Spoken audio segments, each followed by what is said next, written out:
Up. While Star Wars gives us a view of how drones may be used one day in a galaxy far, far away, here on Earth, drone use getting much more difficult. Starting today, drone owners must register their drones on a government website run by the FAA. Current drone owners have 2 months to register, while new devices will have to be registered before they can be flown. They face fines if they don't do it. Joining us now, Michael Drobac, a senior advisor at Akin, Gump, Hauer and Feld. He represents the small UAV coalition representing the drone industry. Thank you so much, sir, for joining us. Thanks for having me. So the government fines big enough to induce people to register their drones, or could they just blow it off and pay the fine if they don't get caught? You know, I think the answer is that most people that are aware of the registration will likely do it.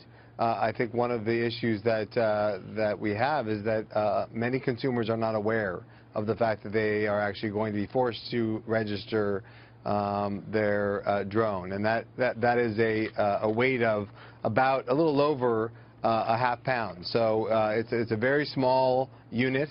There's some question as to whether it's a toy or a drone, and so I think the fines are of less concern to consumers than just the public awareness. But we know that the FAA's site went up just moments ago, and people are beginning to register. Yeah, but here's the thing. People out there are really scared about drones flying in to the path of jet airliners. You know, you heard it. Pilots said 650 sightings at least in the first 9 months of this year. I mean, some people will look at the rules and with disbelief and then possibly fear, saying, you know what, the fines have just a $5 registration fee, and then they face what, a fine of up to $27,500 for civil violations. You know, that may not be stiff enough given the risks here.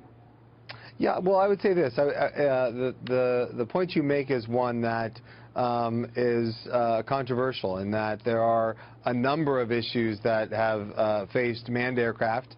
There are also a number of, in the millions of drones that are in circulation now, and soon to be more. And some of the studies that have been coming out, especially from the FAA, while some of them are clear near misses and close calls, a very small percentage of the ones that are reported are actually within 5 miles of an airport, are actually... Yeah, but even just one of them, Michael, I'm so grateful that you're on the show, but even just one getting in the path or getting caught in a jet engine causing a crash, it really scares people, you know?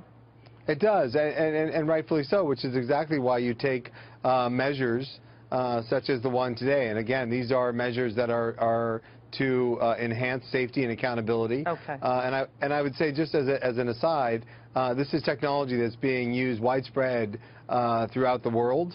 The U.S. is far behind other nations in terms of the use cases, the efficiencies that are being created, and just how effective drone technology can be within various economies. So we have a long ways to go. All right, Michael Drobac, he's a gentleman you want to listen to. He's a top expert on drone usage. He's a senior advisor. He's a lawyer at Akin, Gump, Hauer and Feld. Thank you so much for joining us, Mr. Drobac. Thanks for having me. Merry Christmas. Thank you again. To you. Happy Coming holidays. Up, you too.